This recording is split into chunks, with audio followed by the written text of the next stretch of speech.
buhay natin, wala tayong magagawa. Tayo po'y manalangin, pigit po natin ating mga mataas yun ako.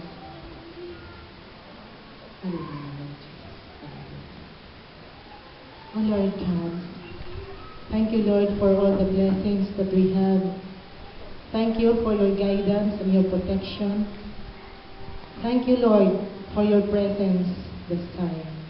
Salamat Panginoon sa hapong ito na nairaos ang pag-isang dibdib ni Arnel and Roxanne kasama ang inyong presensya Panginoon. Lord, gabayan niyo Panginoon ang bagong kasal na ito. Nawa Lord na maging maligaya ang kanilang pagsasama bilang mag-asawa at sa araw-araw Panginoon ang kanilang pagharap sa buhay. Kayo ang pundasyon upang sa pagbuo ng matatag at masayang pamilya.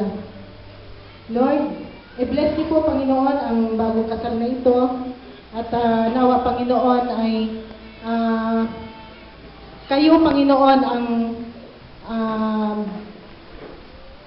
kasama, center of their life Panginoon at sa kanilang magiging supling Panginoon, nawa Panginoon na lumaki at malusog na bata at kayo Panginoon ang kasama sa buhay hanggang sa pagtanda Panginoon.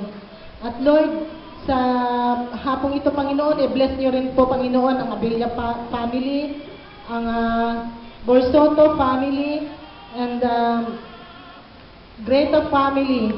At sa lahat Panginoon ng mga bisita dito ngayon, pagpalain niyo po ang bawat hanap buhay ng bawat isa Panginoon.